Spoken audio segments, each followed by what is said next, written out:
Bonjour à tous. Aujourd'hui, une vidéo sur le swing de Charlie Lee qui a été prise ici l'été 2012 aux États-Unis pour vous montrer certains des points qui me paraissent importants lors de son swing de golf et qui font que c'est à mes yeux, bon swing de golf. Je sais que de plus en plus maintenant, les gens ont accès à des caméras lors de vos entraînements, lors de vos parcours.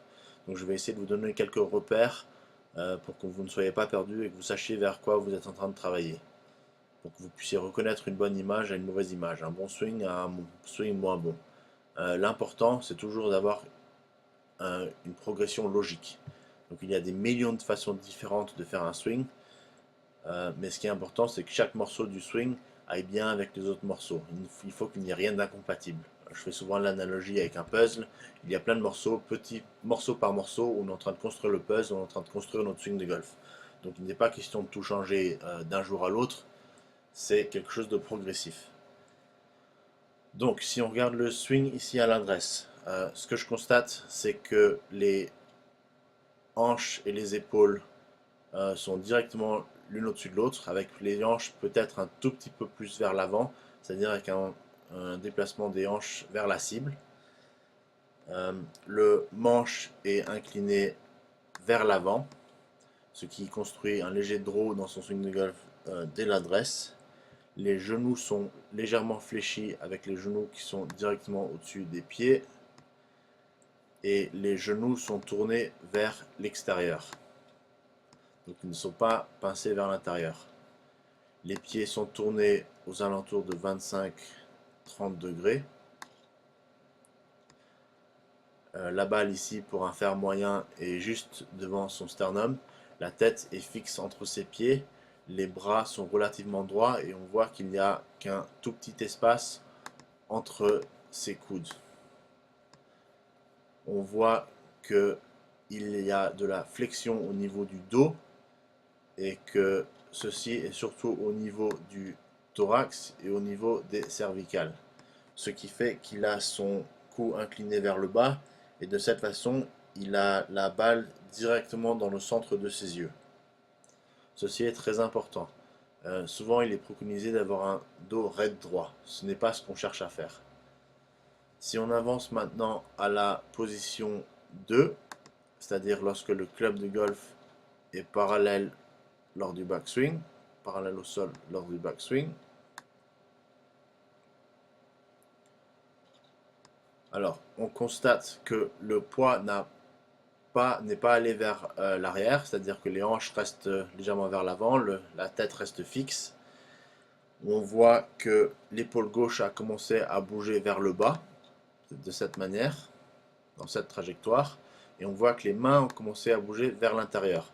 Donc là encore, il n'est pas question que les mains aillent de cette façon d'une ligne droite. On joue au golf sur un plan incliné, donc les mains doivent aller vers l'intérieur. La flexion dans les genoux a commencé à changer, donc dans le genou gauche, il commence à y avoir plus de flexion que ce qu'il y avait à l'adresse. Dans le genou droit, il commence à y avoir moins de flexion que ce qu'il y avait à l'adresse. Le poignet gauche a commencé à s'armer et le coude droit a commencé à fléchir. Si on avance maintenant à la position 3 dans le swing, c'est-à-dire lorsque le bras gauche est parallèle au sol dans le backswing. Donc le poids a continué à rester en place avec la tête centrée et les hanches qui continuent à aller légèrement vers l'avant, donc il n'y a pas de poids qui va vers l'arrière. La flexion dans les genoux a continué à changer avec davantage de flexion dans le gauche, moins dans le droit. L'épaule gauche a continué à descendre vers le bas, ce qui fait que c'est un mouvement latéral gauche. Les mains ont continué à suivre leur trajectoire vers l'intérieur et on voit que dans le P3, lorsque le bras gauche est parallèle au sol, les mains se situent à la base de l'humérus, à la base du biceps droit. On voit aussi que les hanches, de la même façon que les épaules, sont en train de tourner sur un angle incliné. Les épaules, les hanches. La tête reste centrée. Maintenant, si on va à la position 4, le haut du backswing, donc ici, je dirais que les hanches sont légèrement plus en avant que ce qu'elles étaient à l'adresse, donc le poids a commencé à bouger vers l'avant. les bras restent relativement tendus. Il y a maintenant environ 90 degrés de flexion au niveau du coude droit, mais pas davantage. La tête reste fixe. Les genoux gauche a continué à fléchir, le genou droit a continué à faire une extension. Le dos a continué à faire un mouvement latéral gauche, une extension et une rotation, tel que les épaules ont tourné à un angle droit par rapport à la colonne, par rapport au dos. Donc on se retrouve avec cet angle-ci.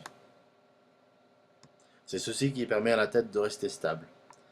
Les bras ne se sont pas montés au-dessus du niveau des épaules.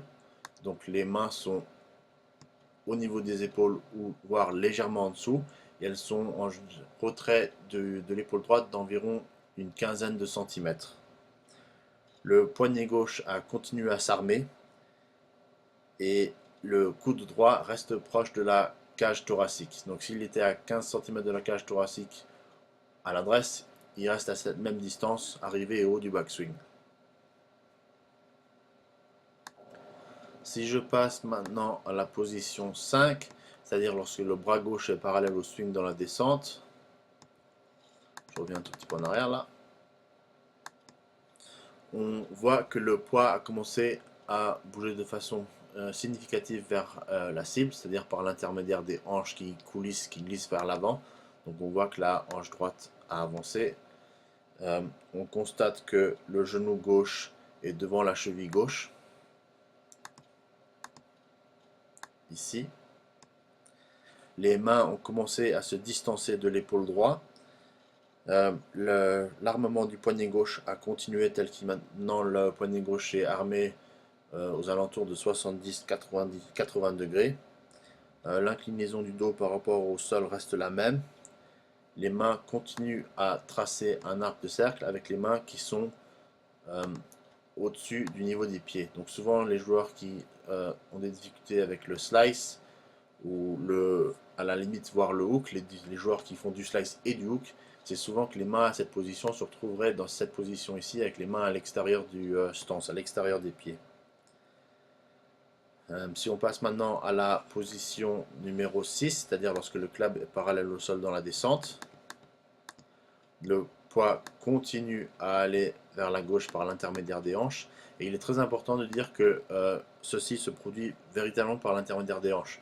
Donc cette inclinaison droite du dos que l'on constate ici ne se fait pas avec la tête qui bascule vers l'arrière, mais se fait bien avec une tête qui reste centrée et les hanches qui vont vers l'avant. Les hanches continuent à tourner, la tête continue à rester fixe, les mains continuent à se distancer de l'épaule droite. Maintenant, le bras droit commence à se raidir, donc il perd la flexion. Le poignet gauche maintenant commence à se désarmer. Il y a encore de la flexion au niveau du pied gauche, et ceci est très important. Si le genou gauche commence à se tendre trop vite, c'est que le golfeur est en train de commencer de tourner trop vite, ce qui mène souvent au slice. On voit que le bras gauche ici est presque perpendiculaire au sol lorsque le club est parallèle au sol. Si on avance maintenant à la position 7, c'est-à-dire au point de l'impact,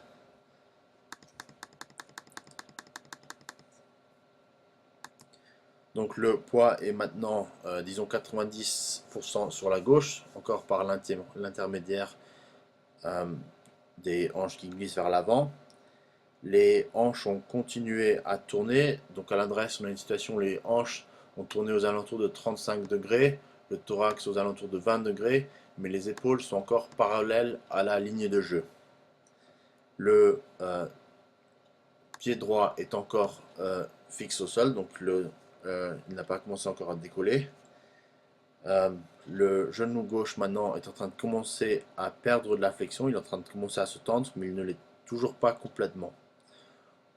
Il est important ici de noter que le manche est incliné vers l'avant. Il y a encore un tout petit peu de flexion dans le bras droit. Le bras droit n'est pas encore complètement tendu. La tête est encore restée fixe. Si on va maintenant à P8, lorsque le club est parallèle au sol,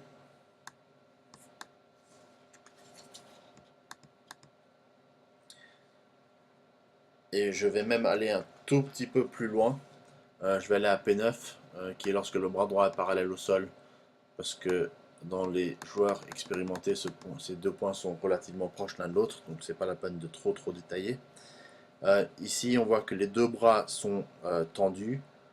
Le pied gauche est maintenant complètement tendu, ce qui permet aux hanches de continuer de tourner et de continuer de faire une extension. Donc les hanches sont tournées ici aux alentours de 80 degrés. La tête reste fixe. Le dos continue de maintenir son inclinaison par rapport au sol. Le pied droit commence à glisser vers la cible et on voit toujours cette situation là, donc on ne laisse pas l'arrière du pied aller vers l'arrière comme ça, ce qui indiquerait trop de rotation, ceci nous indique que l'arc de cercle est encore stable. Les mains sont en train de réapparaître quelque part en dessous de l'épaule gauche et on voit que la face de club reste relativement stable, donc là elle n'est pas en train de pointer directement vers le sol. Si on va maintenant au finish,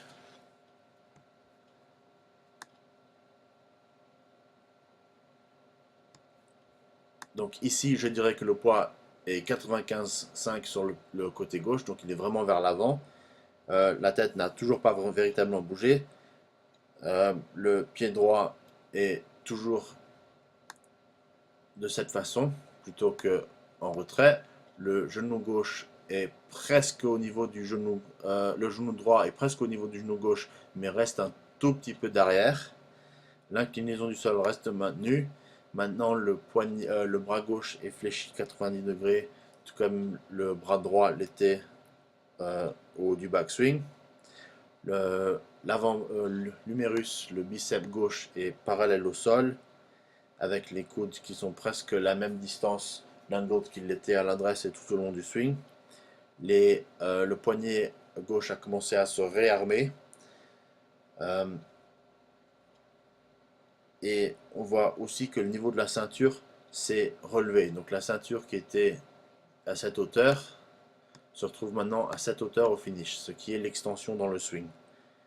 Il est aussi important ici, on voit qu'il n'y a aucun espace qui est visible entre les jambes, ce qui montre bien que le golfeur est en train d'aller vers l'avant sans une rotation excessive, ce qui lui permet de garder son chemin intérieur-extérieur. Si vous avez des questions sur ces points, n'hésitez pas à me contacter. Merci.